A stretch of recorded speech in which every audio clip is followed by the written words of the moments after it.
ब्रह्मा का जो पाठ है अंत तक है। ब्रह्मा का पाठ सृष्टि के कार्य में अंत तक नुदा हुआ है। नुदा हुआ है। तो जब वो बच्चा के रूप में पैदा हो जाएगा तो बच्चे के रूप में जब वो जन्म ले लेगा तो उसका क्या पाठ खत्म हो जाएगा फिर? वाह, तुम तो एकदम कंसंट्रेटेड हो गए।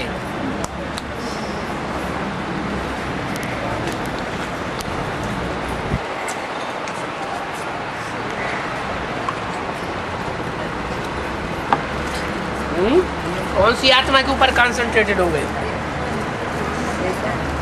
हैं? है जो ब्रह्मा है, कौन है ब्रह्मा? कौन सी आत्मा ब्रह्मा है? दादा लेखराज वाली, जो दादा लेखराज वाली आत्मा मूल ब्रह्मा है। हैं? कौन सी आत्मा मूल ब्रह्मा है?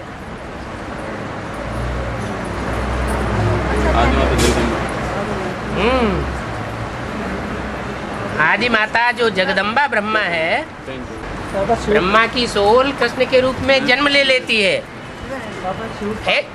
एक इनकी बात नहीं पूरी हुई। धीरज धर मनुआ, धीरज धर। इनका प्रश्न ये है कि ब्रह्मा का पाठ स्थापना के कार्य में अंत तक नुदा हुआ है, हैं? तो ब्रह्मा का पाठ जब स्थापना के कार्य में अंत तक नुदा हुआ है तो ब्रह्मा होगा तब तो स्थापना होगी। ब्रह्मा होगा ही नहीं तो स्थापना कैसे होगी?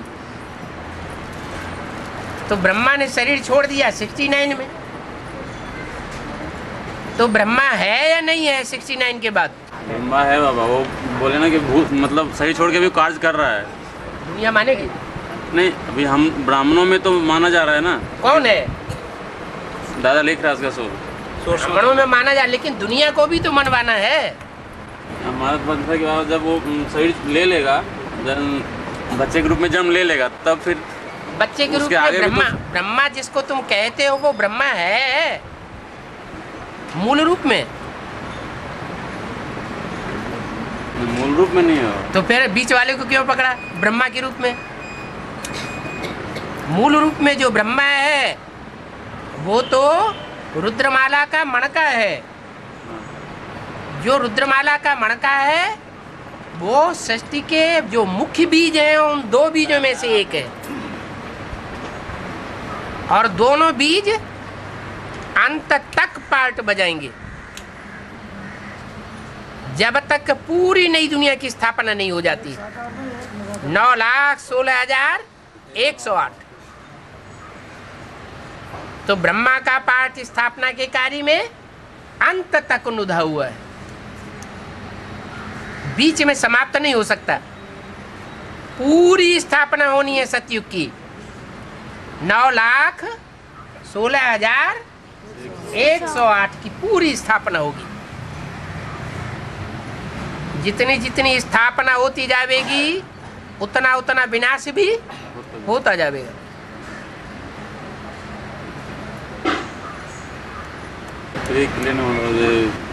विष्णु का जो 5 वो जाए 5 ये है, हाँ? उसमें दुर्योधन दुशासन कौन है? और ये हाँ, उनमें दुर्योधन दुशासन कौन है? वो पुरुष तन पाने वाले कौन है?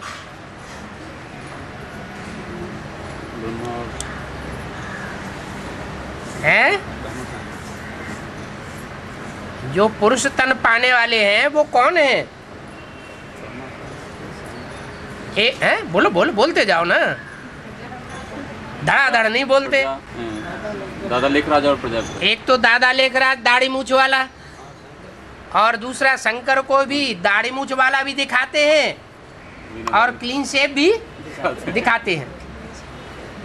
माना वो एक पार्ट ऐसा है जो श्याम भी है और सुंदर भी है।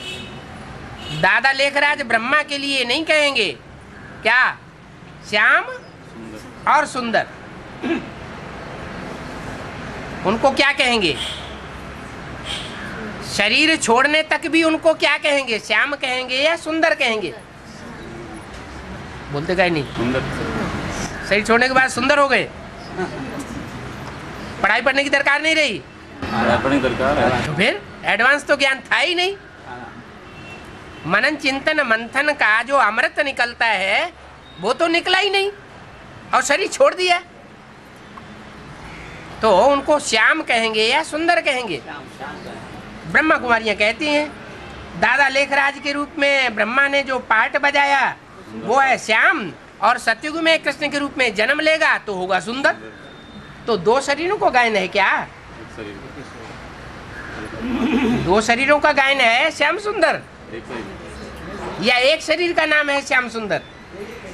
एक शरीर का नाम है श्याम सुंदर। वो कौन?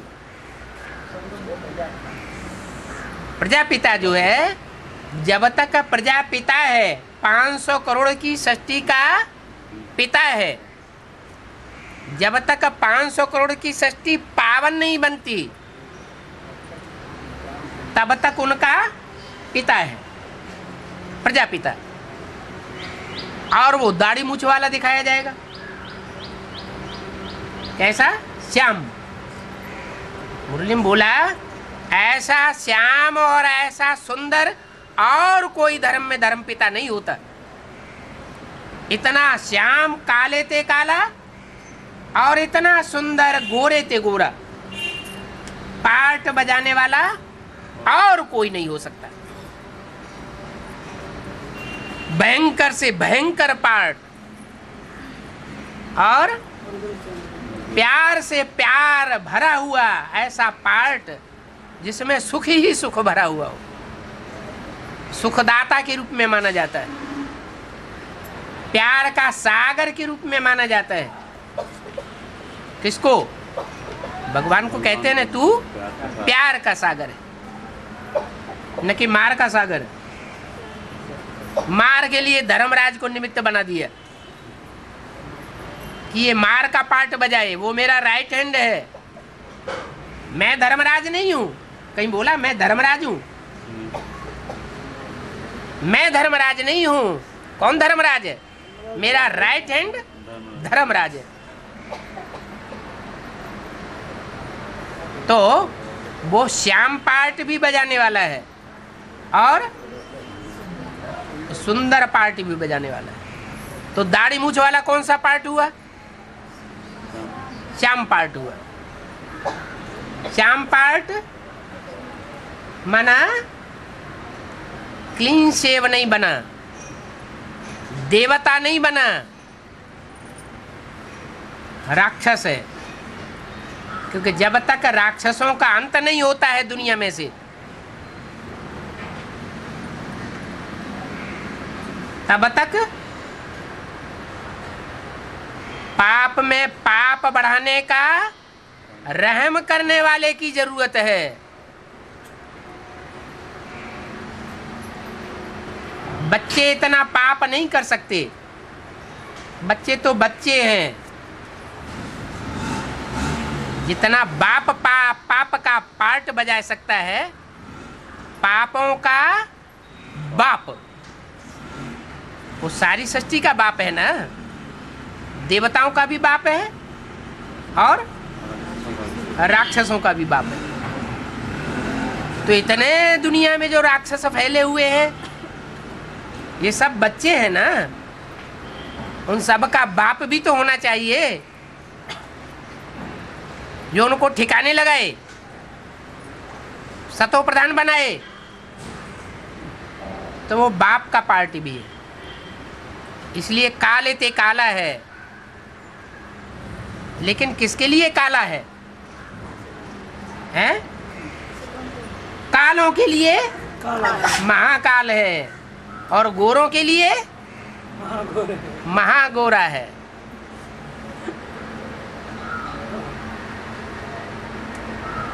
सब के लिए काला नहीं है। ऐसे होता है दुनिया में।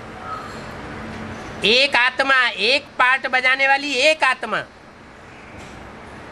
कुछ लोगों को बहुत अच्छी लगती है और वही आत्मा कुछ लोगों को बहुत बुरी लगती है। अब बुरा है कि अच्छा है, क्या फैसला किया जाए? ऐसे ही है। देवताओं के लिए महादेव है और राक्षसों के लिए महाराक्षस है। इसलिए तुम्हारा प्रश्न पूरा हुआ। अभी तुम्हारा प्रश्न क्या था? विष्णु कौन कौन है? विष्णु में, हाँ, विष्णु की जो भुजाएं हैं, विष्णु में पार्ट बजाने वाले जो पार्टधारी हैं, उनमें दुर्योधन दुशासन का पार्ट बजाने वाला कौन? और सीता द्रौपदी और पार्वती का पार्ट बजाने वाला कौन? अव्वल नंबर पार्वती का पार्ट बजाने वाला कौन? और अव्वल नंबर राक्षस का पार्ट बजाने वाला कौन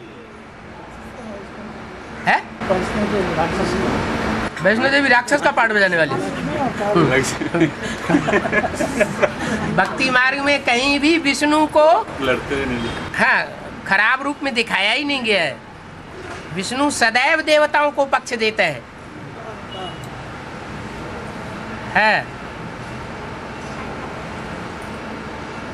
तो जो बड़े से बड़ा दुर्योधन कौन है?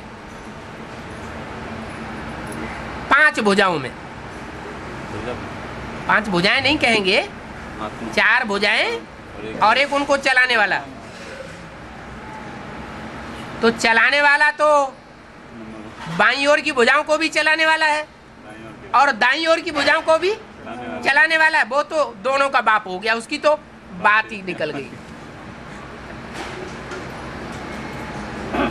वो तो राक्षसों, बाईं ओर की भुजाओं, राक्षसों का भी बाप और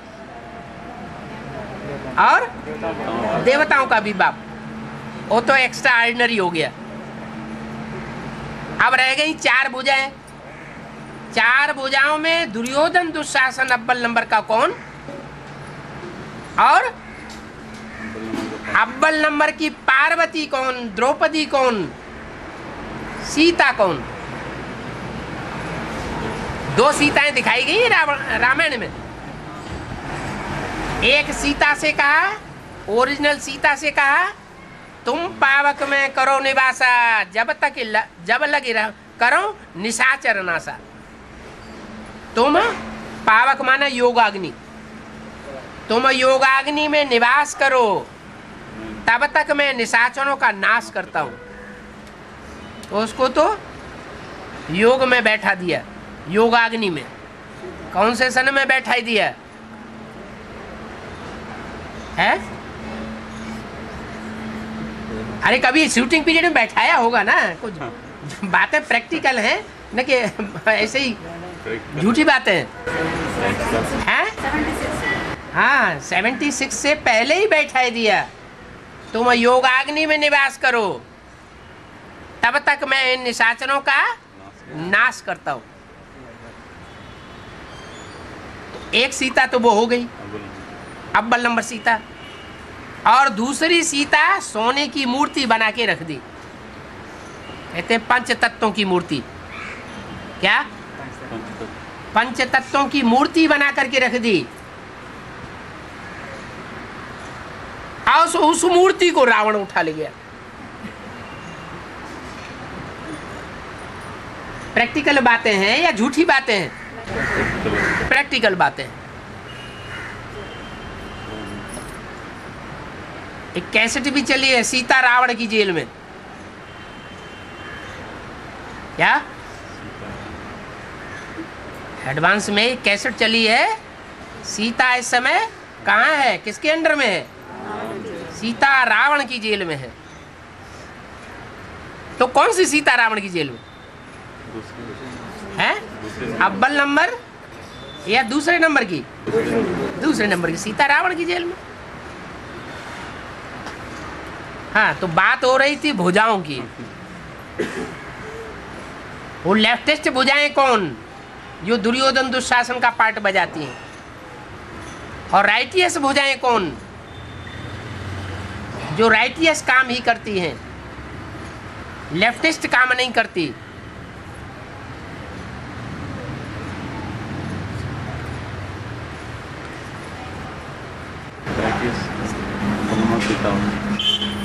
है? बताओ बताओ, जल्दी बताओ। लक्ष्मी धन बांटता है। हाँ, लक्ष्मी धन बांटती है। और दूसरा है जगदम्बा जाओ। जगदम्बा धारण करती है। तो जो धारण करे और एक जो बांटे। कोई कोई विद्वान आचार्य होते हैं, बहुत बड़े विद्वान होते हैं, उनसे विद्वता में कोई जीत नहीं सकता, लेकिन प्रैक्टिकल में फेल होते हैं। ऐसे ही इन भुजाओं में भी ज्ञान का धारण करने वाली शक्ति कौन, जो धारण बहुत करती है ज्ञान रत्नों को। बड़ी बड़ी दीदी दादियां मुकाबला नहीं कर सकती। क्या एडवांस के भी बड़े बड़े महारथी थरथराते हैं।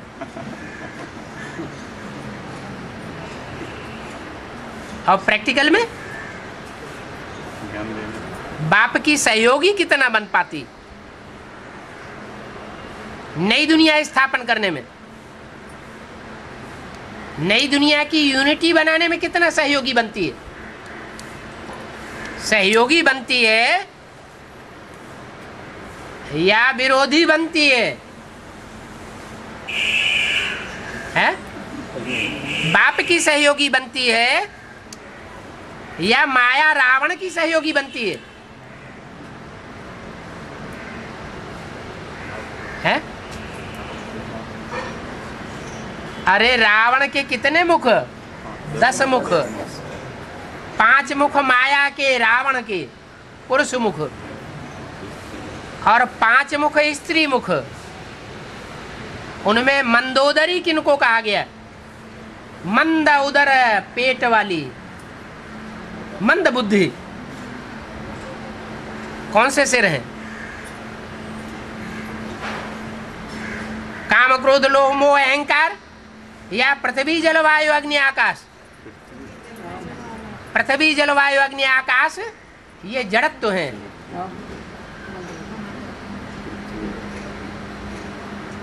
जड़त्वमयी बुद्धि है, मंद उदर वाले हैं।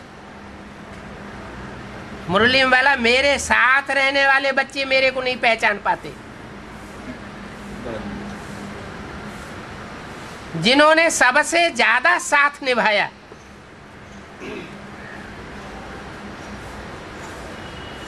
सबसे ज्यादा संग किया, सबसे जास्ती मिलन मेला मनाया,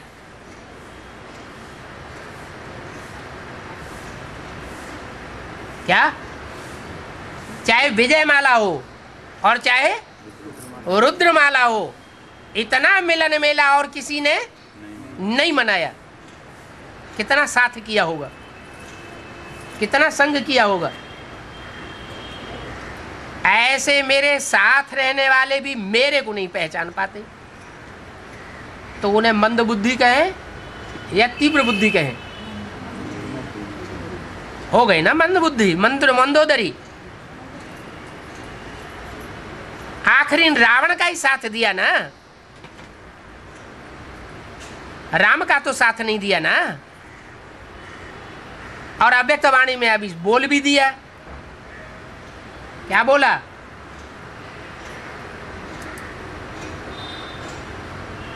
बाप दादा ने तुम बच्चों को नई दुनिया की सौगात दे दी है ना। माना नई दुनिया बनी है, अभी नई दुनिया का फाउंडेशन पड़ गया रुद्रमाला के अंदर। भले संपन्न दुनिया नहीं बनी है स्वर्ग की, लेकिन फाउंडेशन पड़ गया। जैसे फाउंडेशन डाला जाता है तो जमीन खोदी जाती है ना, जमीन खोदते हैं और उसके अंदर पत्थर डालते हैं।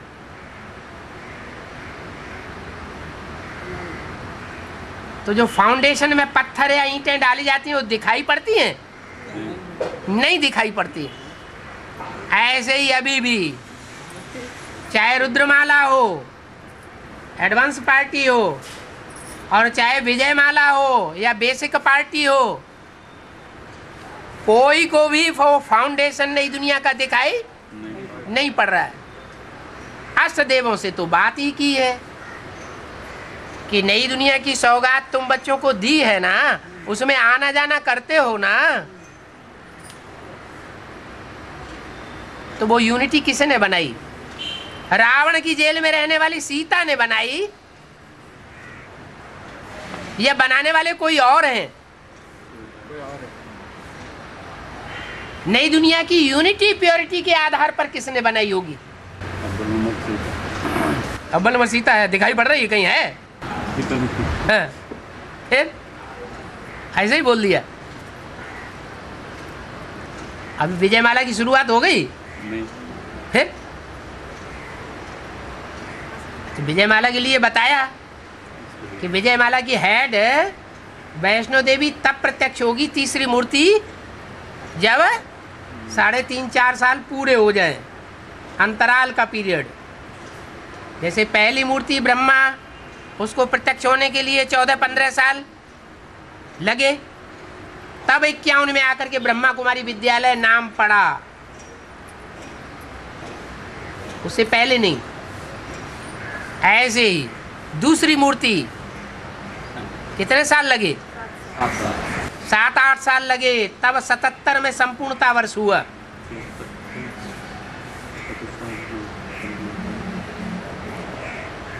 तो दूसरी मूर्ति प्रत्यक्ष होने में भी 7-8 साल लग गए, आधा टाइम लगा ना। तो तीसरी मूर्ति प्रत्यक्ष होने में भी कुछ टाइम लगेगा या नहीं लगेगा? 2004 में तो शूटिंग पूरी हो गई, संकल्पों के आधार पर जो चलने वाली शूटिंग है वो टाइम पूरा हुआ, तो अंतराल का पीरियड आगे कितना होना चाहिए? 3-4 साल होना चाहिए। तो 3-4 साल कब पूरे होते हैं? 2008 में पूरे होते हैं। उससे पहले तो तीसरी मूर्ति प्रत्यक्ष होने वाली नहीं। जब प्रत्यक्ष ही नहीं हुई है तो उसका नाम कहां से आ जाएगा? यूनिटी बनाने वालों में उसका नाम कहां से आ जाएगा? आएगा? नहीं आएगा। वो तो चंद्रवंश से आती है। चंद्रवंश से ज्यादा पावरफुल है या सूर्यवंश से ज्यादा पावरफुल है? तो सूर्यवंश वाले जो मणके होंगे वो पहले फाउंडेशन डालेंगे नई दुनिया का, या चंद्रवंशी डालेंगे? सूर्यवंशी डालेंगे।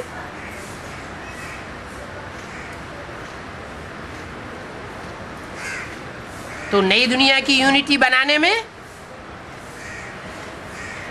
वो सीता नहीं हो सकती जो रावण की जेल में है।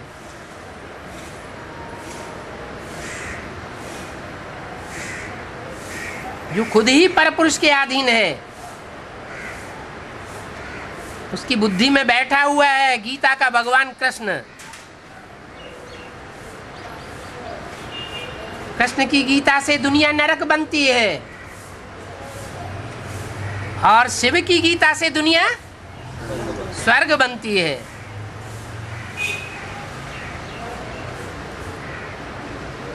एक है शिव शंकर भोलेनाथ की गीता और एक है कृष्ण की गीता। कृष्ण की गीता के ऊपर, कृष्ण की गीता के दिल पर कृष्ण की छाप पड़ी हुई है और शिव शंकर भोलेनाथ की गीता के दिल पर किसकी छाप पड़ी हुई है? शिव शंकर भोलेनाथ की छाप पड़ी हुई है।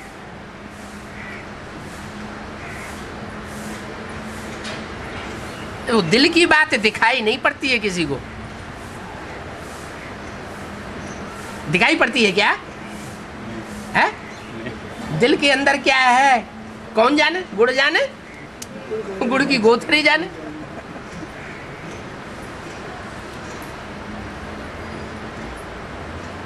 तो समाधान हुआ। विष्णु की कौन सी भुजाएं लेफ्टिस्ट हैं और कौन सी भुजाएं राइटिस्ट हैं? कौन सी भुजाएं दुर्योधन दुशासन का पार्ट बजाने वाली रही और कौन सी भुजाएं ब्रह्मा की ऐसी हैं, ब्रह्मा रूपी भुजाएं जो स्थापना का पार्ट बजाने वाली है। कोई स्थापना में विशेष सहयोगी, कोई विनाश में विशेष सहयोगी। कौन है?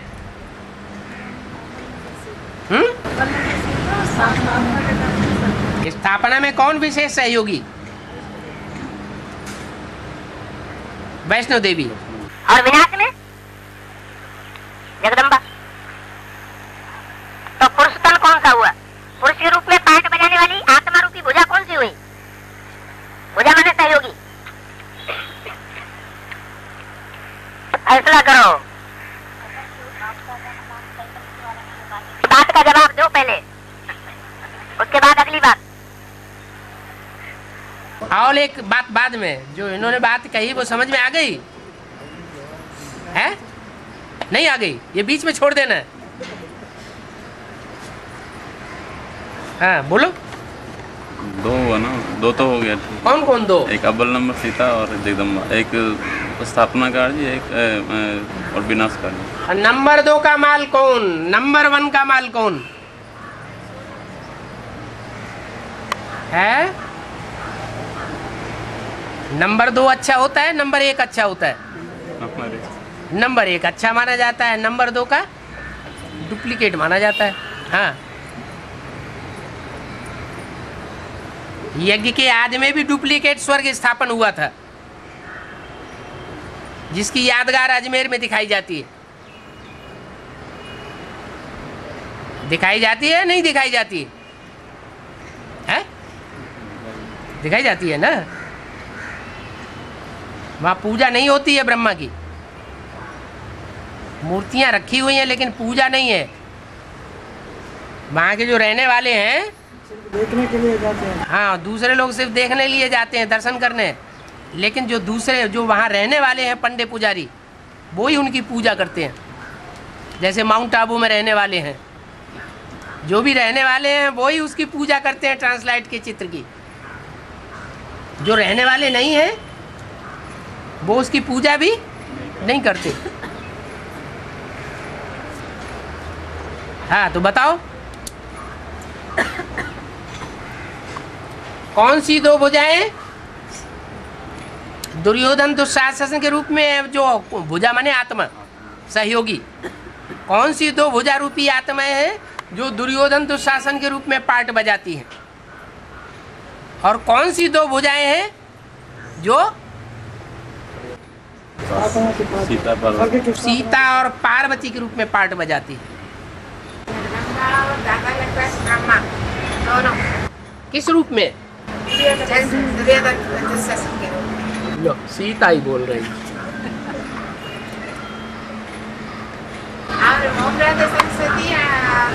वैष्णवी देवी दोनों है, स्थापना और पालना के रूप में पार्ट बजाने वाली।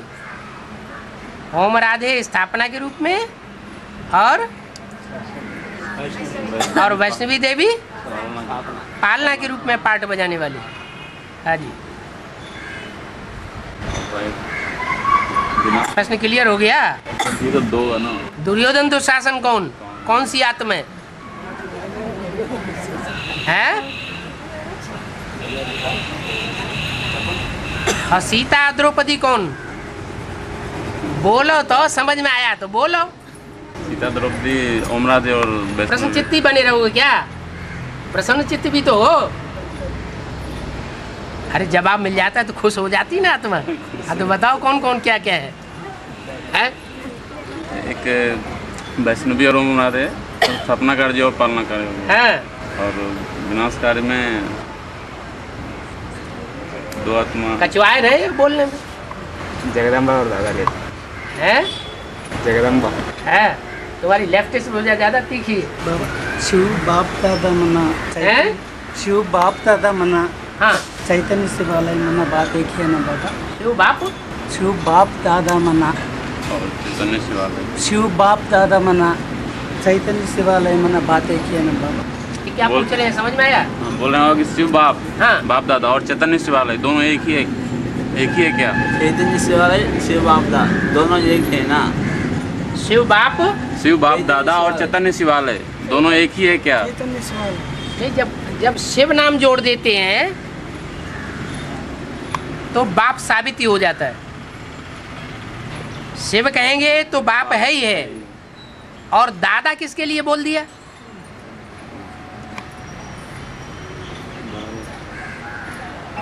बाप दादा हैं कंबाइंड क्या, और माता पिता हैं अलग अलग।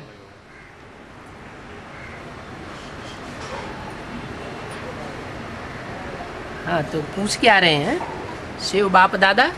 शिव बाप दादा मना चैतन्य शिवालय मना बात एक ही है ना। चैतन्य शिवालय बाप दादा मना चैतन्य शिवालय, दोनों एक ही है ना। दोनों एक ही हैं, बल्कि एक तन के द्वारा कंबाइंड पार्ट चल रहा है ना, तो एक ही हुए ना।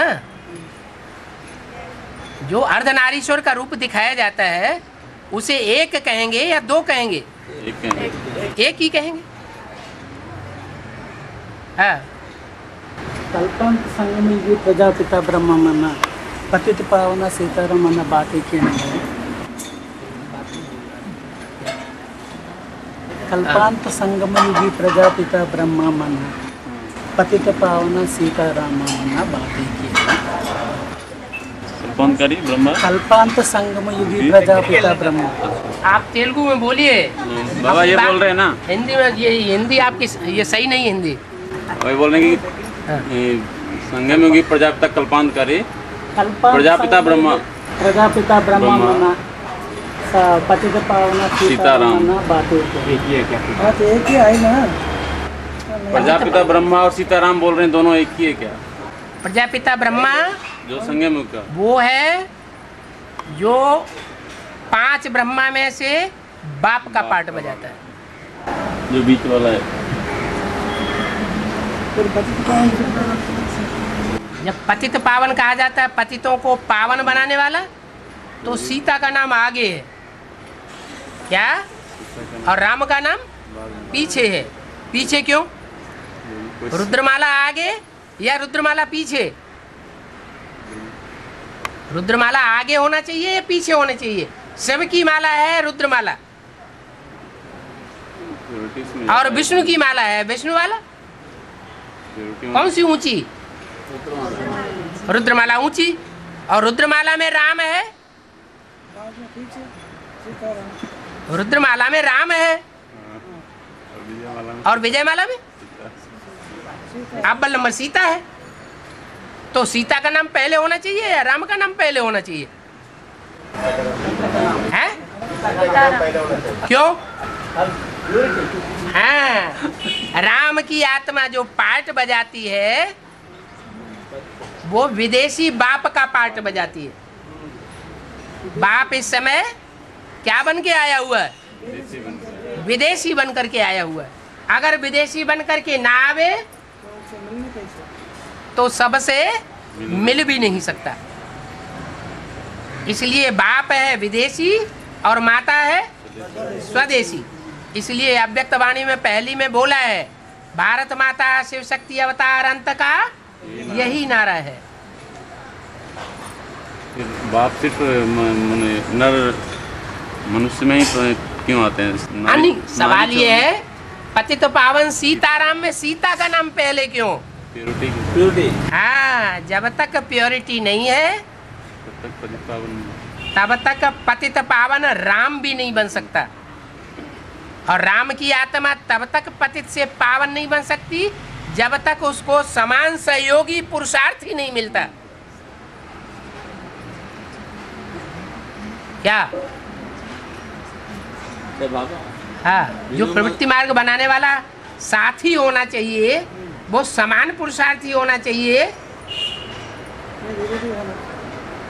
या ऊपर नीचे होना चाहिए? समान होना चाहिए। हाँ, ये अभी बोले थे कि भगवान सिर्फ मनुष्य तन में ही आता है, मतलब पुरुष तन में आता है। हाँ। ये क्यों फिर?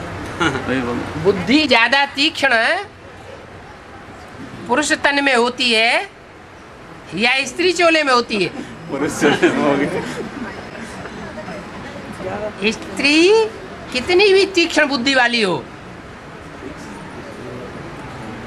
लेकिन उसे साथी चाहिए जिंदगी में, संरक्षक चाहिए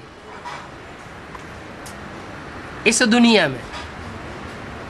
जो रावण राज्य की दुनिया है उसमें स्त्री चोले को कोई न कोई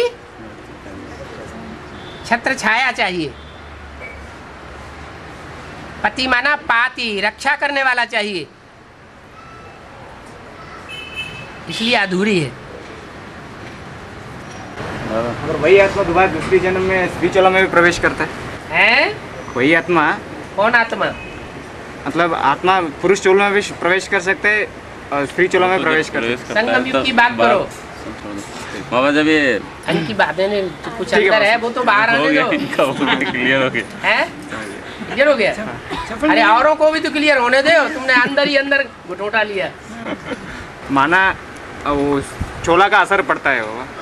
क्यों चोला का असर नहीं पड़ेगा?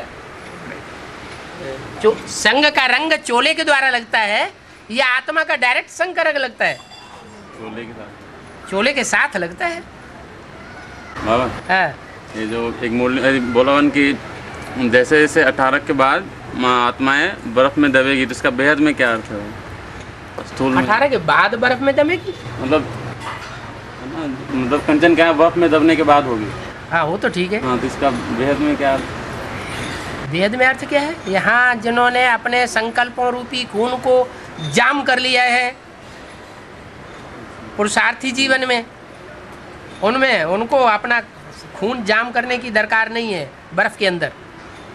और जिन्होंने जाम नहीं कर पाया, अटैचमेंट कहीं न कहीं रह गया, नष्टो मोह स्मृति लब्धा नहीं बने, तो उनको कुछ न कुछ सजा तो मिलनी चाहिए कि नहीं? तो बर्फ में दबने का पीरियड अगर जिसने संकल्प 18 से लेकर के 36 तक का सारा ही पीरियड हो गया ना। हाँ तो बाबा 18-36 तक का ठीक है, जिसने संकल्पों का खून जाम कर लिया उसके लिए तो ठीक है, वो बर्फ में नहीं दबेगा। और जिसने जाम नहीं किया उसका पीरियड 18 से ही शुरू हो जाएगा बर्फ में दबने का। बिल्कुल शुरू होगा, किसी का पहले किसी का बाद में, स्थूल बर्फ में। हाँ, जो 8 हैं वो अपने संकल्पों को कंट्रोल कर लेंगे। तो वो एक साथ होगा या नंबरवार होगा? नंबरवार होगा। ऐसे ही वो भी जो उन 8-9 धर्मों में आने वाली आत्माएं हैं दूसरे धर्म की, या दूसरे धर्मों का जिनके ऊपर छिलका चढ़ा हुआ है,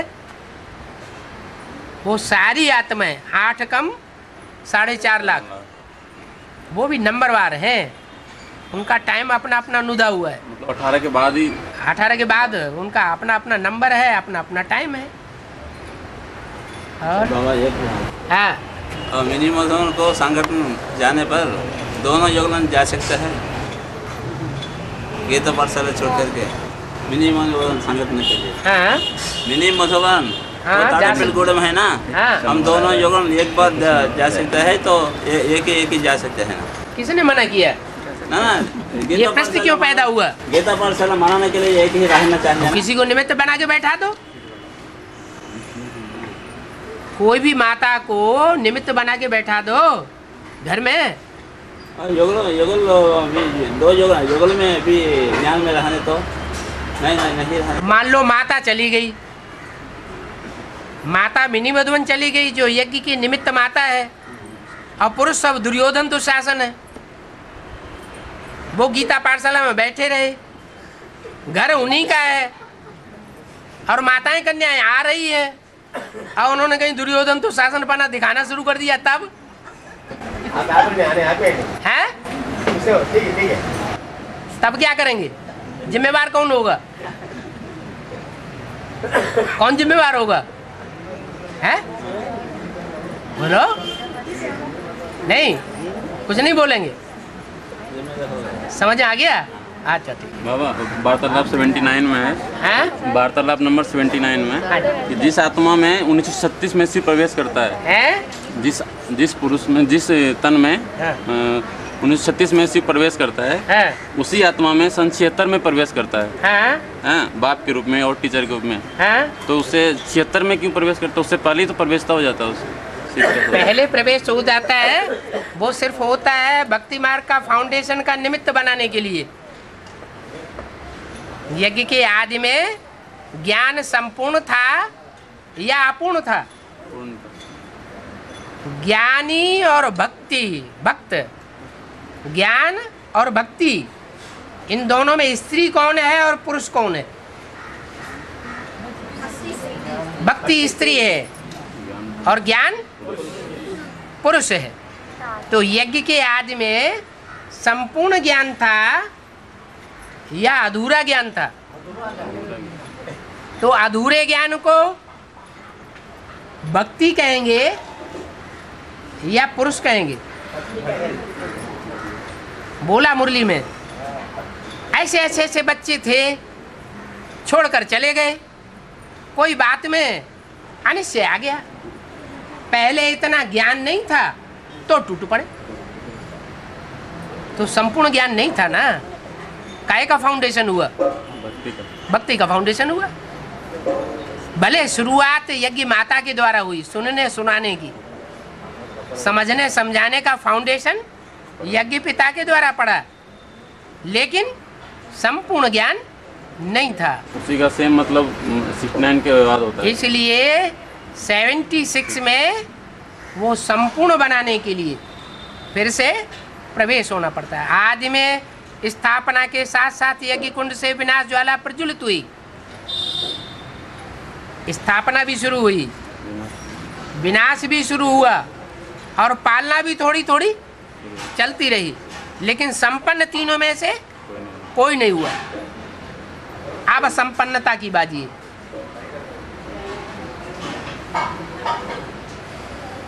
तो ऐसे नहीं कि सन 36 में ही क्यों नहीं काम शुरू हो गया प्रवेश करके, सन 76 में दोबारा क्यों प्रवेश करना पड़ा? भगवान भी अधूरा काम करता है क्या? वो नहीं बोला मैं। हाँ। मतलब कि 36 में इसमें प्रवेश किया, हाँ। उसी में फिर 76 में प्रवेश किया। हाँ। तो 76 में कैसे? उसको तो जैसे ही दाव लेकर शरीर छूटता है तो शिव का जो मुकर्रर थे उसमें प्रवेश कर जाता है। अच्छा, फिर अगर प्रवेश कर जाता है और प्रत्यक्ष हो जाता है तो संसार में जो प्रवृत्ति चलती है सृष्टि की, उसमें बच्चा पहले प्रत्यक्ष होता है कि पहले प्रवेश करता है?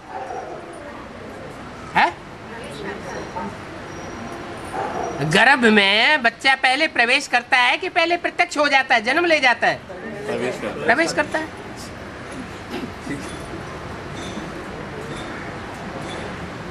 श्याम सुंदर का पाठ 2018 तक होगा। श्याम सुंदर का पाठ 2018 तक, उसके बाद बंद हो जाएगा। आपके लिए 18 के बाद श्याम का रहेगा कि सुंदर का रहेगा? है? सुंदर का रहेगा, श्याम का नहीं रहेगा। अच्छा, दुनिया वालों के लिए श्याम का रहेगा, है? आपके लिए सुंदर का होगा? नहीं है? हाँ, विनाश काले जो प्रीति बुद्धि होंगे वो अभी भी हैं। जो प्रीति बुद्धि है उनके लिए सुंदर ही है, जो विपरीत बुद्धि है उनके लिए काला दिखाई पड़ता है, शैतान दिखाई पड़ता है। हाँ। हाँ। पेपर में आया खगोल में आज तक 9 ग्रहों का 9 ग्रह ही है। हाँ जी। अभी तो और 3 ग्रह और है। 3 ग्रह और बोला सौरमंडल में ऐड हुआ है। अच्छा, तो सूर्यवंशी की लिस्ट में 12 को नहीं आने देंगे, 9 ही रखेंगे। है? 12 होने चाहिए कि 9 ही होना चाहिए? ज्योतिषी लोग तो जातक रचते हैं ना। हाँ। वो जातक रचने में वो संशय में पड़ गया, ये 12 में रचना है या 9 में रचना है? 9 में कैसे रखे जाएंगे? अगर 8 और 9 में ही रखे जाएं तो उनको भी कहेंगे कि वो अष्टदेव हो गए। अरे अष्टदेव होंगे फिर नष्टदेव कौन बनेंगे? है? नष्ट देवों को अंत में प्रत्यक्ष होना चाहिए या पहले प्रत्यक्ष होना चाहिए? उनका काम कब है? नष्ट देवों का काम अंत में है या पहले है? अंत में है तो अंत में ही प्रत्यक्ष होना चाहिए ना। आप जल्दी चाहते हैं। अभी और एक बात भी आई बाबा। क्या अष्ट है करके है? एक ग्रह है अष्ट 8 है करके। हाँ जी। प्लूटो प्लूटो प्लूटो अभी ग्रह नहीं लिस्ट में नहीं आते हैं करके और एक बात। जो अंगूठी बनाते हैं, हीरे डालते हैं, रतन डालते हैं ना, तो उनमें एक ऐसा रतन होता है जिसकी कोई वैल्यू नहीं। क्या? वैल्यूलेस। और 8 रतन ऐसे होते हैं जो बहुत नंबरवार वैल्यूबल होते हैं। आया समझ में? हाँ जी। बाबा ये पूरा दुर्गति का ग्रहण लगने के बाद फिर सदगति का ग्रहण लगेगा। हाँ जी। इसका मतलब जब तक विष्णु प्रत्यक्ष होगी तब तक। जब तक सांप पूरा अंधा नहीं हो जाता है। क्या? सांप कैंचुल त्यागता है ना, तो जब तक पूरा अंधा नहीं हो जाता है तब तक नई कैंचुल प्रत्यक्ष नहीं होती है।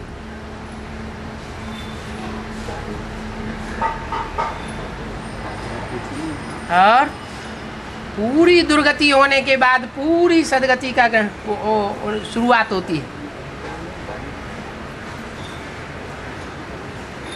और जब तक विष्णु प्रत्यक्ष होगी तब तक दुर्गति का ग्रहण लगेगा। दुर्गति ग्रहण पूरा हो चुका होगा।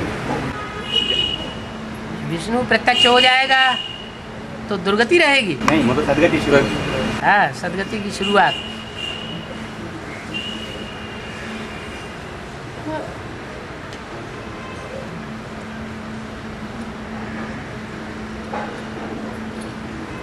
चलो बंद करो, टाइम हो गया।